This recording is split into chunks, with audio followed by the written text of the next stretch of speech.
welcome, brothers and sisters, to like the in-person with Brother Dave here, Brother Weed. That's right. And I am Brother Juice with this is the Rogue Disciple podcast on the road. We got to be careful with this, man. If we lean on it, it's going to flip up on us. That's okay. So we can lean on it. We just can't like get down. Yeah. No. Can't get down on Don't it. be singing "Lean on Me" in this groove. Okay. So it's Christmas time, and obviously the birth of Jesus is the reason for the season, but it kind of goes more than that, right? Everybody knows the story. That's the focus of the thing. Right. But for this particular episode, Brother Weed and myself have encountered strife, or at the very least headaches. And we have stuff on our mind and on our hearts that is different from the normal Christmas message, but still relevant. Especially, wait till you. All right, we're gonna get into it. Tell them this. Well, let me say this first. Y'all may not know this, but outside of yesterday, Brother Juice, Brother Justin, come to church with me yesterday. But I tell you, it's been 14 years or so. Yeah. Since I've seen this brother face to face. So this is good. I like this. We won't be able to do this much. No. This is good, man. That's why we had to get it in. Yeah, we got to get this We got to get it in when we can, man. That's right. All right. Yeah. So he had some scripture. I've got some thoughts. He had some thoughts.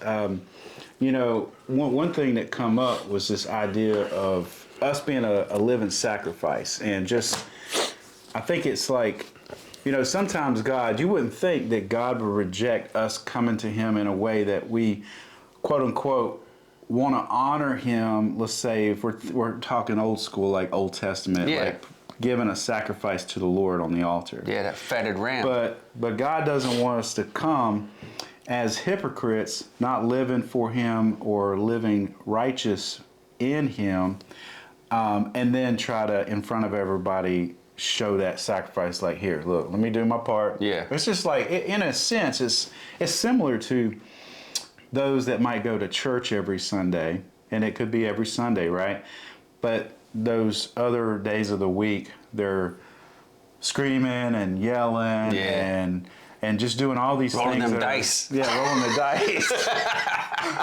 Getting those lotto tickets. I ain't hating on you. I'm just saying, doing things that we wouldn't think that wouldn't be a model to follow God. You know what they call them, right? What's that? Socks. Socks? S-O-C. What's that? Sunday only Christian. Oh, okay. Yeah, you know what I'm talking about. You. Yeah, and there's a lot of them. You know who you are. We know. We're watching you. That's why we're watching you out there rolling them dice. But we got to watch those guys. But yeah, I mean, so I think that's one thing. Because, like when we think about Christmas too, just kind of bringing it back to that a little bit. I seen this sign on the way over here, and it was a church sign, but it says Christmas needs Christ. Yeah. And to the point that I was making, there's sometimes we only bring up Christ during Christmas, and so it's not just a Christmas thing. It's not just a holiday thing. They got those that they call nominal Christians, which basically they could have grown up in the faith, and a couple days a year they give their whatever their sacrifice, their show up, their sacrifice. They sacrifice an hour out of their, how many hours in a year? Who knows? But a lot of hours. And so that's just kind of, I think that's laying on our heart. Well, we were talking about. You had a verse too. What was the verse that you mentioned? Then I brought up. I was reading, by the way, from Romans 12:1. Let me mention that, and then we'll jump right into what you were talking about. So Romans 12:1 says, "Therefore, brothers and sisters, in view of the mercies of God, I urge you to present your bodies as a living sacrifice, holy and pleasing to God. This is your true worship." Right. Yeah. And all these things kind of tie together what we're talking about. I was in Proverbs earlier, and I came across Proverbs 17, right at the beginning. Better is a dry morsel with quietness than a house full of feasting with strife. And it reminds me, because I'm not the only person, or I'm not the only family that maybe around the holidays something comes up and this person don't want to talk to that person or whatever, you know, every family goes through that, right? Yeah, sure. And you know, it's almost better. Like right now we're quiet, you know. Man, I tell you what, this quiet. Yeah, I don't hear this quiet very often. I know you got 4 kids. I got 4 kids, and I live in a 5th wheel, people. Yeah. Let me tell you, that's not big. That's like 200 square feet of fun. 4 kids. It's like no privacy, no nothing. No, there's no quiet there. So that's why I was like, I bet he's gonna. I said, my buddy Dave's coming over. My mom's like, she's like, he's got 4 kids. I said, yeah. She's like, he's probably going to enjoy the quiet. I said, I bet he will. Anyway. Yeah. But it wasn't only that too. It was, now granted, like a while back there was there's been a couple of rifts in the family, right? And you know, it breaks everybody's heart because then people don't want to talk to people, and everybody, you know, it's like this person may be mad at the other person, and then their sides are chosen and whatnot, and you got people on who aren't trying to choose a side, who just their hearts are breaking because it's like we're family, we know. Yeah, every family goes through this, but we should forgive and move on and get back together, right? Yeah. And that was on my heart. But what the verse that stood out, because I couldn't find it here, so I just searched it on the interwebs. But right here, well, this one, Matthew 5:23, to kind of what you were talking about. Therefore, if you're offering a gift at the altar and they remember that your brother or sister has something against you, leave your gift there in front of the altar. First, go and be reconciled to them, then come offer your gift. Right. You know, so reconciliation should be a priority before engaging in worship or spiritual acts, right? And then again, Romans 12:18, if it is possible, as far as it depends on you, live at peace with everyone, right? And so this is just kind of talking about reconciliation, conflict resolution, stuff like that, you know. James 1:19 and 20, right? My dear brothers and sisters, take note of this. Everyone should be quick to listen, slow to speak, and slow to become angry, because human anger does not produce the righteousness that God desires, right? Right here. Again, Matthew 18:15-17. If your brother or sister sins, go and point out their fault just between the 2 of you, right? So don't blow this up in front of the whole family, right?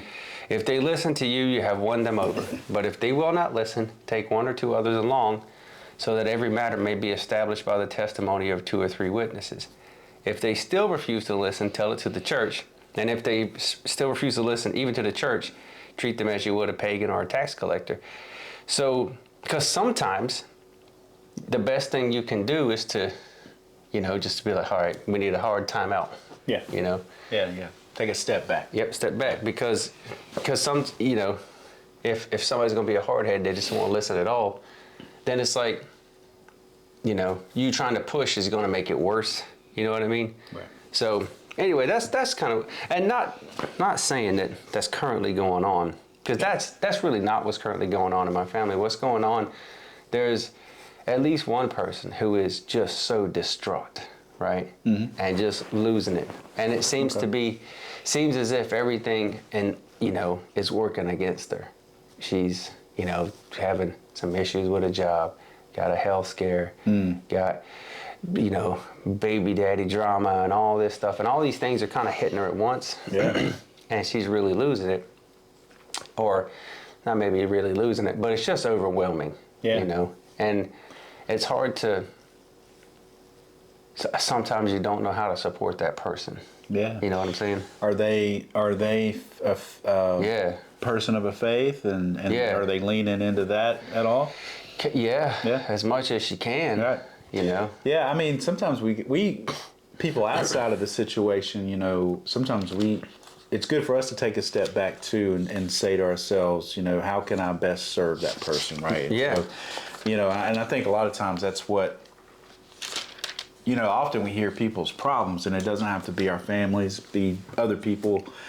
And, you know, we kind of shrug our shoulders. It doesn't affect us, right? Yeah. Well, unless it does. Unless it does. Right. But if it's just, you know, if it's like a coworker. No, this is a family member. Yeah. And it's kind of right in the middle of everything. Yeah. And holidays and stuff too. And so the ripple effects of that affect not the effect, the kind of ripple effects, it affects a lot of people, you know. Yeah. And so this is what stuck with me today, again, in Proverbs 20:20, blows that hurt cleanse away evil, as do stripes the inner depths of the heart, which is talking about how, you know, sometimes God, you get tested, right? The faithful get tested, you know. And sometimes you have to go through some difficulties and some pain to get strong, right? Because what do you do with a sword or a steel, Yeah. or, you know, if you're trying to forge something, you got to get it in the fire, right? Silver, they put silver in a smelter, right, and melt it, and the impurities will rise to the top and they skim it off. So sometimes the way that you get stronger or you get pure, is to go through. You got to go through the fire, man. You got to get in the forge. That's right. And you know, if we're using a blacksmith analogy, you beat out the imperfections, right? And then you kind of mold it into something else. And that's what I was hoping that she would step back and see. You know, that this is God is putting this on her in order to make her strong. This is her forge, right? And it is overwhelming. And it's hard. It's hard to watch her go through this, Right. and not be able. You don't know how to help her. I don't know how to help her. You know. Yeah, you keep talking, and more verses and verses keep popping in my mind, man. I'm trying to find. Hit me. Well, I mean, I'll go to this first. You mentioned building up each other. I like that, because that's something that I think a lot of Christians, we just got to do a better job of. 1 Corinthians 5:11 says, therefore encourage one another and build each other up as you are already doing. And so it's interesting to me that Paul found it necessary, even though they're already encouraging, to put that in there and to continue doing as you're already doing. Almost to say, let's emphasize this. There's a guy I know has a podcast called the Intentional Encouragement Podcast. He's written a book. I'm trying to remember his name. I know his first name is Brian, but he talks about just the intentionality of our encouragement. And so I know sometimes we talk to people and we might give them an encouraging word, and it might just be brief. But there was just, I think when Brian talks about it, a lot of times it's like, it's something that we need to go after, like every day. Like as we are talking to people, how can we find, are you looking that up? Yeah, Brian Sexton. Yeah, that's it. Brian Sexton, Intentional Encouragement. I'm not sure if he does his podcast still, but he does have a book out there. That's November. Yeah. November of this year. Yeah, not too long ago. Yeah. So it is for you, Brian. We're plugging the book. Yeah, we're going to plug your book, bud. But yeah, he was on the podcast before. He's a great guy, and he's interesting to listen to, and I know that's something that a verse that he probably goes to a lot. There was another. What was that other one in Ephesians? It was like Ephesians. Go ahead and read that. You got that one? I don't remember where it's at. It's like 3. See, that's what we do here, guys. We go to the scripture, man, because that's where you're going to find how to find Ephesians. What makes sense. Yeah, really, man. I mean. Hold on, I bet it's right here because I had this stuff pulled up. But and I'll say this too, just real quick while you're looking that up. In James, we're talking about people going through trials and tribulations and the things that they go through, and as Brother Juice mentioned, those things sometimes they're meant to be, and God will allow that to happen. And we see that in the story of Job, that God allowed some things to happen to Job, some terrible things, mind you. If you read through the book of Job, just some terrible things. It was awful. Yeah. So we go to the book of James in the New Testament, start in chapter 1, verse 2. Consider it a great joy, my brothers and sisters. Now listen to that. Consider it a great joy, my brothers and sisters, whenever you experience various trials, because you know that the testing of your faith produces endurance. And let endurance have its full effect, so that you may be mature and complete, lacking nothing. And so that's a good verse that I like to go to, because it reminds me that sometimes life can be tough, and sometimes it throws 3 and 4 and 5 things at you all at one time. But sometimes we don't have a God's eye view of things, so we don't see what the results are going to be in the end. Like when we get on the other side of the bridge of all these trials, what that's going to look like.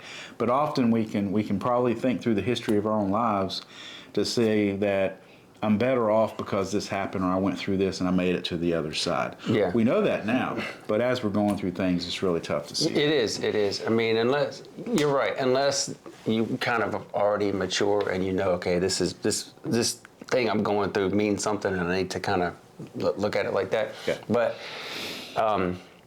absolutely, man. And again, in Proverbs, you have Solomon telling this. You know, he's writing this to his sons, Yeah. and he's like, look, get wisdom at all cost. You know, it's more valuable than gold, more valuable than silver, right? More valuable than precious stones. Like, he said, get wisdom, get understanding. Yeah, and when he didn't get wisdom and understanding, then we got the book of Ecclesiastes where he wrote, "Oh man, it's like, I said to, but I didn't." So let me tell you what happened. But see, what had happened was, but there's all these warnings, right? And not only in Proverbs, it's way before that, and it comes after, right? So it's like, okay, like get smart, get mature, get understanding, right? You know, listen to wise men. Do what they hang around wise people, right? The folly of fools will bring you down. Like the price to pay for being ignorant or just flat out stupid is certainly hardship and oftentimes death. Yeah. You know, and that's what he was saying. It's like, hey man, you hang out with fools, you're gonna have a foolish life. You're gonna have foolish, play stupid games, win stupid prizes. Right. So. And so there's all that, there's these warnings and these cautionary verses in Proverbs, before Proverbs, after Proverbs, I mean, dude, a lot of the New Testament is Paul writing letters to these people, after the Gospels. It's a lot of Paul. Yeah. And he's writing to everybody saying, hey, stop doing this, start doing this, keep doing this. Like one of my mentors when I first came in is a guy named Dr. Johnny Parker. Excellent. He's a coach. He's a speaker, Christian.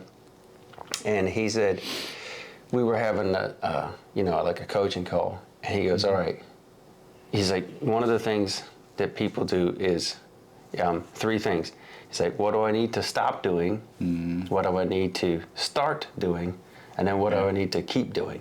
Oh yeah. And I was like, and I'd heard that before, but again, sometimes you hear it from a different place, or you're more mature. You can hear that and go, yeah, So it's like, stop being dumb, start reading this, and if you're reading it already, keep doing that. Yeah. Right. So let's see another. Yeah, I'm jumping from here to here. No, you're good. Forgive me, but right here, no, not that one. Yeah, right here, part of Ephesians, right? Ephesians 4:15. Speaking the truth in love, we will grow to become in every respect the mature body of Him who is the head, that is Christ. So, yeah, you can be honest about your feelings and concerns, but deliver your words with kindness and compassion, right? Yeah. Because again, Proverbs, I think 14 or 15, a harsh word stirs up anger, but a soft answer turns away wrath. And dude, I was a vicious tongue, Yeah. Not that I meant to be, but I'm short and blunt. And, if you're going to come at me with something stupid, I'm going to answer you like you're a dummy. so I stirred up all that wrath, I think I believe what that said is true, obviously. And here's one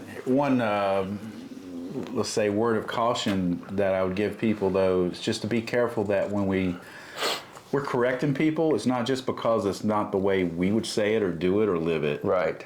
Unless it's according to the God's word. Right. Now, the thing that we want to do always, whether we're doing missions work, sharing or encouraging somebody, let's say, pointing them back to Jesus or Scripture. And so it's not just something that's just coming from us. It means something, especially if they're already a believer. And then, of course, if they're not a believer, then it's a good opportunity to really be and love on somebody. And they may not have gotten that before. I've met so many people that they don't believe, and I would talk to them, encourage them, almost care for them in a sense, just because I'm showing compassion.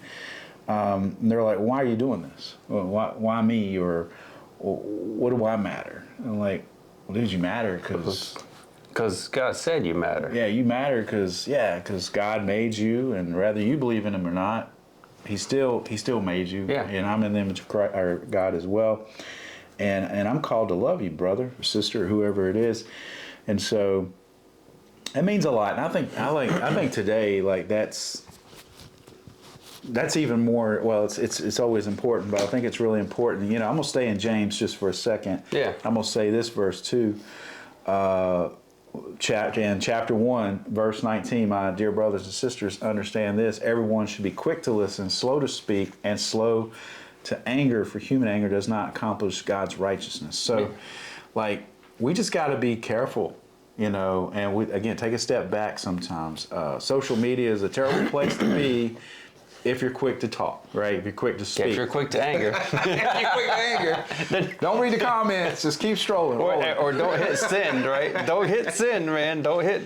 Oh, I've heard a lot of people say, I wrote it out, I kept it there, yep, and I never hit the send button. Good for them, right? Because I mean, look. So, did I do this before? Did I go to Genesis? I don't think so. Don't recall Genesis. So, all right, Genesis 13. What is that? 8, 9. Hold on. I'm old, so I got to put on my reading glasses. Get my glasses on. So Abraham said to Lot, "Please let there be no strife between you and me, between my herdsmen and your herdsmen, for we are brethren," right? Because they got to the same, you know, they went to Canaan and they were, you know, they both had growing flocks and herds, but Canaan was already populated, you know, and they were like, so they were already there. There wasn't enough space for everybody. He was like, we're going to have to separate, otherwise we'll be competing against each other, and he didn't want to do that, right? You know, but just still, it's like, hey. No, and then, you know, he goes, "Is not the whole land before you? Please separate from me. If you take the left, then I will go to the right. Or if you go to the right, then I will go to the left." You know, so it's like that was his nephew, right? And he could see how this was going to cause some disharmony, and was like, you know what, let's not have that. Right? We can't afford to have that. And this is in Genesis 13, man. This is like the very beginning. Well, they was acting crazy from the very beginning. But my point is, even from the very beginning, they were like, "Hey, let's not fight, man." Yeah. You know, we're on the same team. So it's just, oh man, and it's not like, not even me. Like I'm feeling some of it, but I'm watching other people get stressed. You know. And I don't want my family to be stressed. Not that everybody's running around stressed, they're not, but there's like, you know, it kind of comes in waves, you know what I mean? And that's not, I used to work in retail for a long time. Did you ever work in retail? Oh, yeah. And so when you work in retail, all your retail people know that the holiday time is like, you don't get no time. Like you don't hardly get to see your family, your friends, or nothing, because you're working, because you're doing retail. And it's terrible, because wherever you're at, they're going to play Christmas music. And the thing is, you get to see people at their worst when they're trying to buy stuff on sale or whatnot. Oh, gosh. And they're trying to get. Dude, I saw too. I was working at Lowe's, the hardware store, and we had these little the little village stuff with it was like the ceramic villages. Oh yeah, and for the Christmas villages? For the Christmas villages. Yeah. And they had the lights in them, and you plug them in. And you know, we only got so much stock, man. And these, you know, the bargain hunters, they're waiting till the last minute to get that. And then there's only like 1 or 2 left.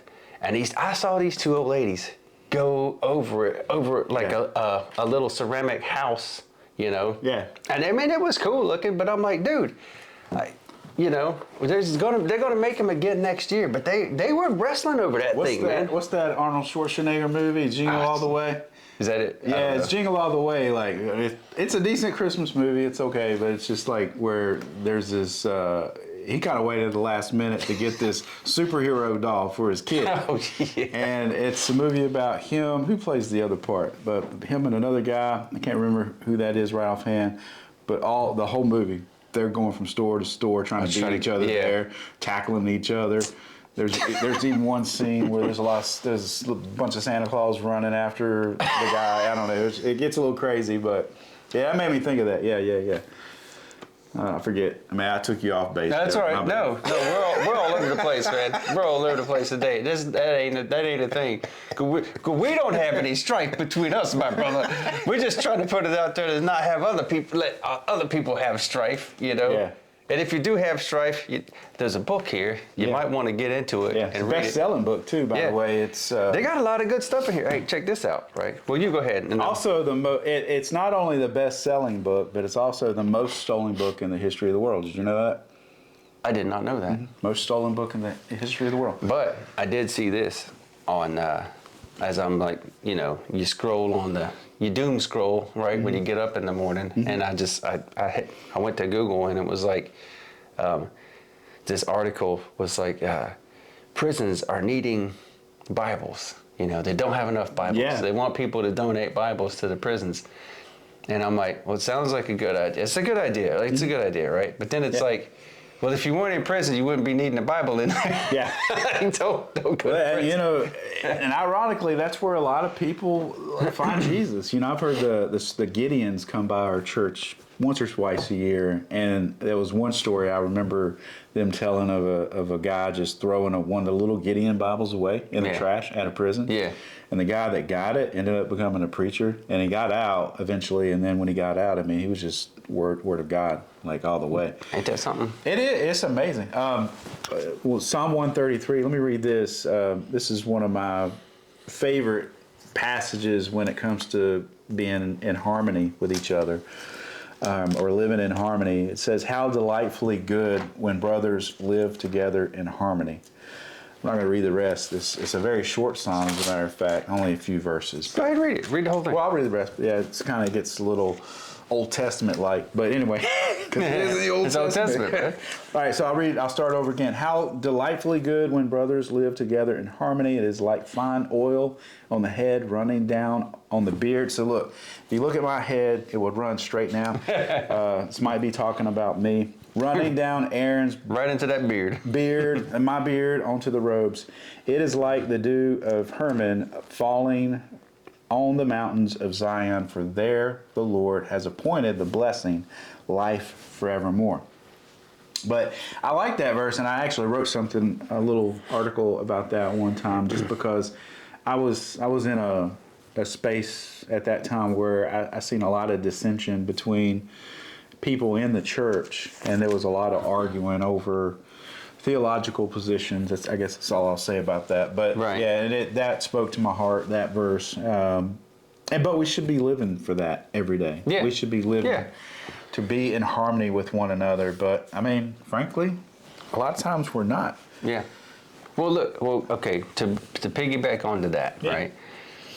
Again, Proverbs 17:22. A merry heart does good like medicine, but a broken spirit dries the bones. Right. Yeah. That's true.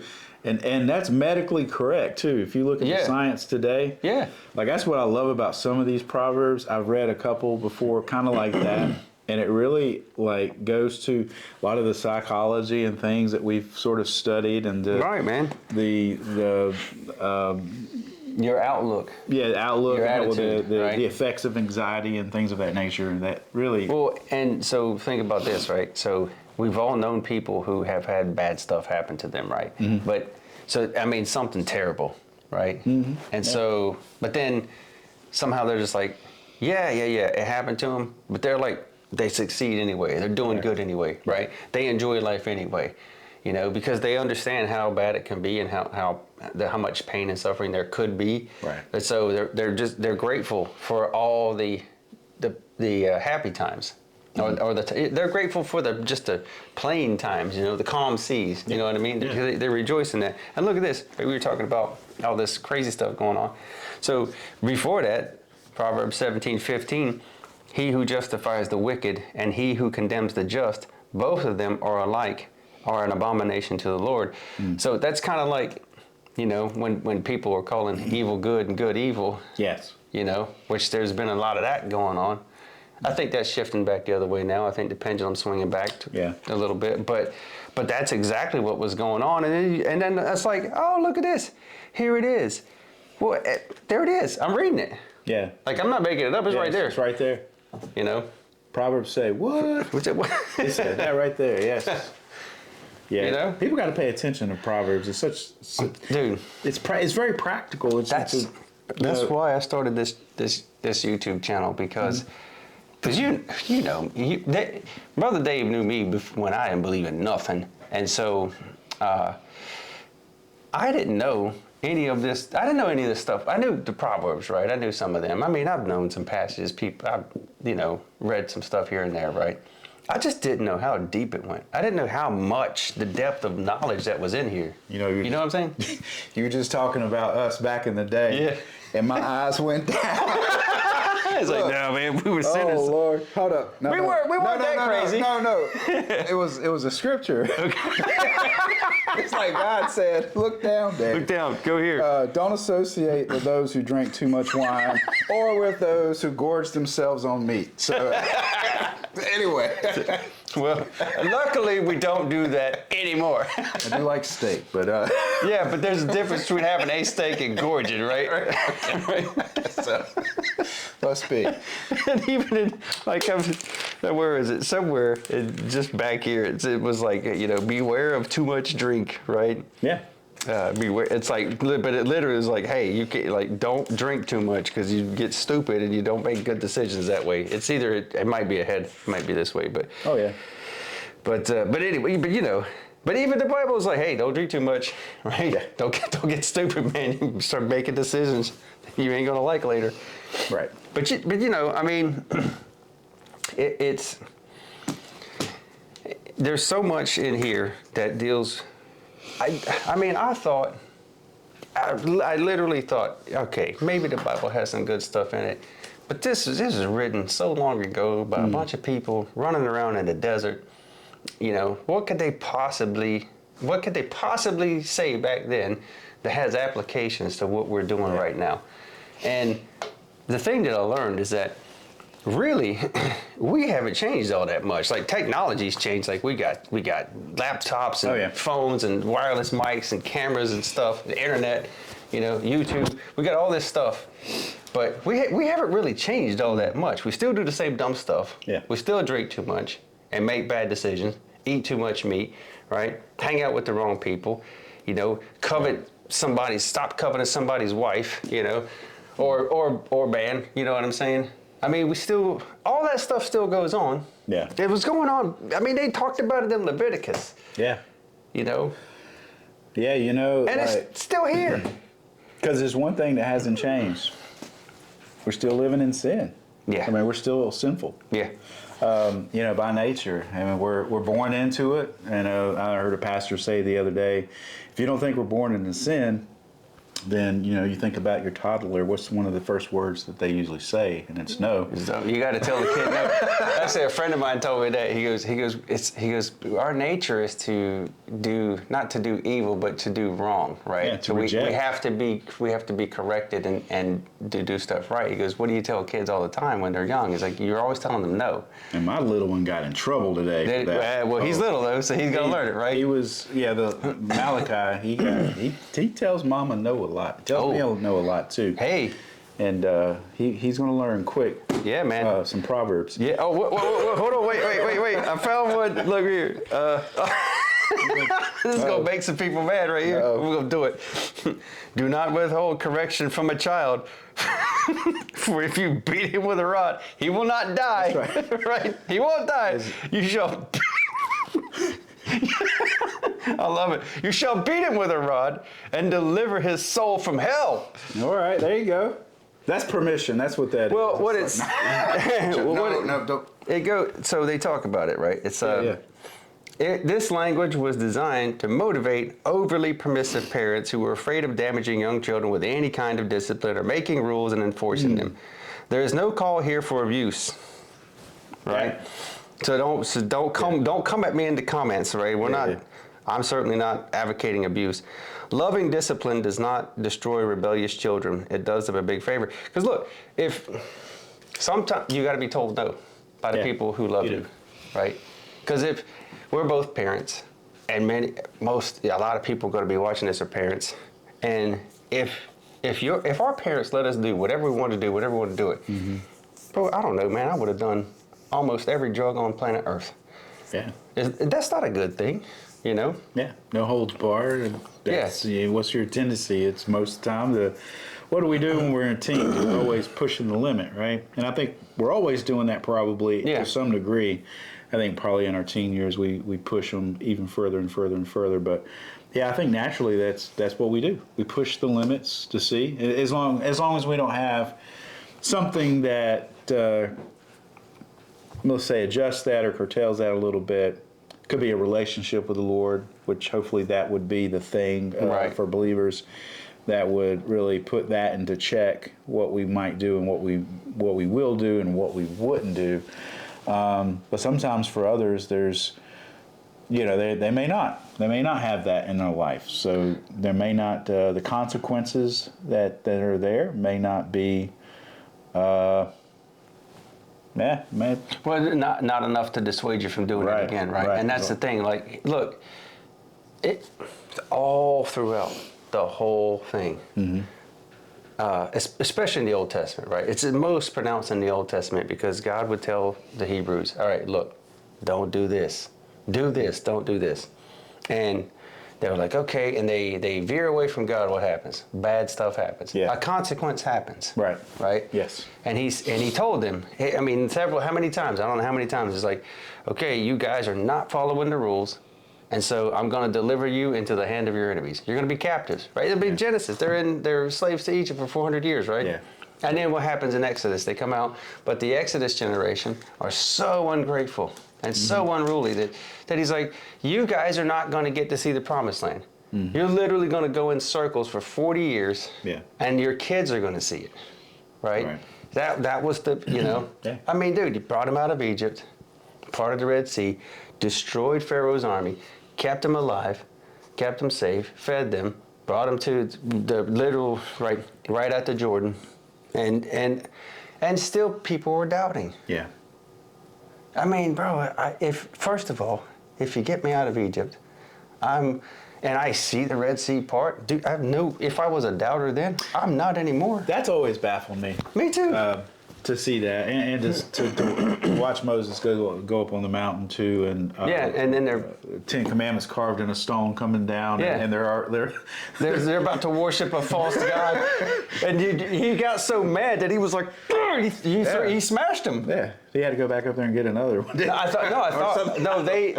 were, and he yelled at him. He was just. And so they were like, "Please tell us," and he was like, "I don't want to now." But I think they carved new ones, right? Yeah, I think so. There was a no. They carved new ones because the original ones he smashed because he was like, "Dude, I would have too." Yeah, oh. But again, you have that was righteous anger, though, right? That's righteous anger. No, there was a thing, right? We went over this in Bible study. Righteous anger is anger that is expressed in response to some action that goes against God. Yeah, I think so. You can only express that kind of anger in a way that is like trying to be corrective towards that situation. Yeah. Right. So in other words, you can't go overboard, right? It only ends at in other words, you can only be as angry to the limits of here's what God says. Mm-hmm. You can't be like, well, I'm angry because you did this to me. It's like, yeah, but you could be angry, but then the whole vengeance is mine thing. Yeah. Bruh, I had such a problem with that. Not that I'm not a vengeance kind of guy, but until you make me. And my friend, I have a friend, and she goes, you can't exact revenge on this person. And I was like, yeah, but I want to so bad. Yeah. And I could have, right? I was in a position where I could have. And she's like, no, you better not. Mm-hmm. And I was like, why not? And she goes, because, don't you read the Bible? And I was like, yeah. She goes, well, in the Bible, it says, vengeance is unto the Lord. Vengeance is mine, saith the Lord. Right. And I was like, where does it say that? Yeah. And she showed me, and I was like, because I was wound up. Wasn't that in Pulp Fiction too? Is that what Sam? No, you know what that was? What was that? He said it was Ezekiel 25:13. All right, let's go to Ezekiel 25:13. Okay. Where's it at? Let's find it. Where's Ezekiel? I don't know where that is recently? No, but not the movie. I'm just. Where is Ezekiel? Not for kids, guys. No. Yeah, it's not for kids. We're in the Back midway inside the prophets. The end. Oh, he's Old a Testament. prophet. Okay. Yeah. So before Obadiah, before the minor. There you Before go. Isaiah. There it is. 48. You said 36. What did you say? Ezekiel 25:13. Where is Ezekiel? There's Isaiah, Jeremiah. You're in Ezekiel right now. Oh, You're there. I'm there. So we'll put this to bed once and for all, everybody, because it's not in here, because I already looked, right? But What I can did tell- Samuel L. Jackson say? He said, so he says, blessed is he who shepherds the weak through the valley of darkness, for he is truly his brother's keeper and the finder of lost souls. And I will strike down upon thee with great vengeance and furious anger those who attempt to poison and destroy my brothers. And you will know my name is the Lord when I lay my vengeance upon thee. Now, most of that was taken from a 1980s kung fu movie about Really? like this dude getting, they killed his master and he went. Okay. And it was like in the beginning. Most of that was from there. Some of it comes from Ezekiel 25. Okay. Where, because there is something in there that says, you will know my name is the Lord, right here. And I will execute judgment